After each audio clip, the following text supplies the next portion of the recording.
2019 रोजी आपल्या समोर आता जो घटना जो घडतंय या संदर्भामध्ये मी पत्रकार परिषद घेऊन सांगितलेलं होतं। त्यावेळेला या अजय तवरे वैद्यकीय अधीक्षक ससून रुग्णालय यांनी राज्यामधील 1,500 ते 2,000 तरुण पिढीला फसवणूक करून करोडो रुपये उकळलेला होता। त्या तवरे यांच्या ऑफिसच्या बाहेर बेकायदेशीर फलक नामफलक लिहून सिलेक्शन लेटर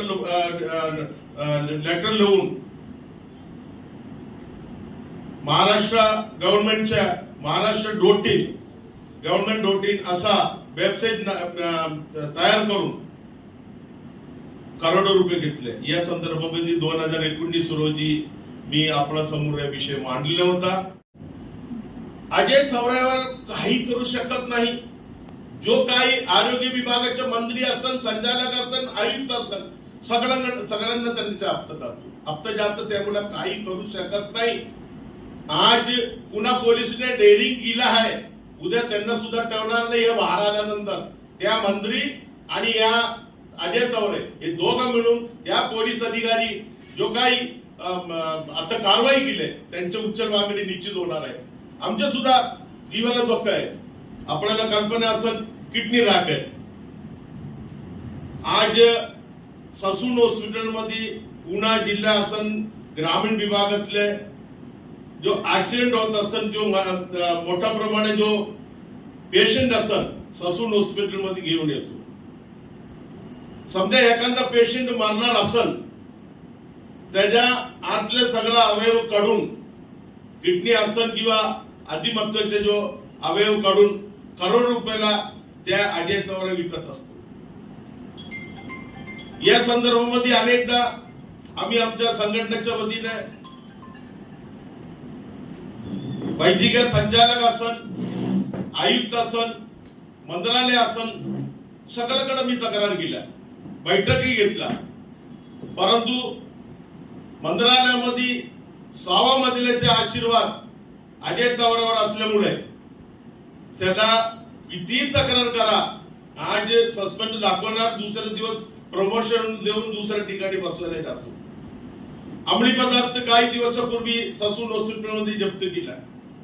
ससून हॉस्पिटलच्या आवारामध्ये एखाद गाडी तरी पार करायची असेल, अजय तवरेला विचारल्याशिवाय अजय तवरेला हप्ता गेल्याशिवाय त्या ठिकाणी काही करू शकत नाही। त्या ठिकाणी करोडो रुपयाचे अंमली पदार्थ पकडले गेले, पण मेन मासा सोडून दिले।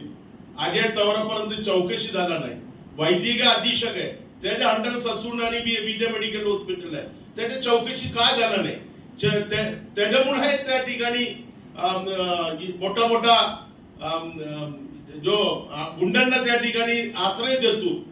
एक दिवसासाठी एखादा पेशंटला ऍडमिट करायचे असेल 50,000 रुपये अजय तवरे घेत होते।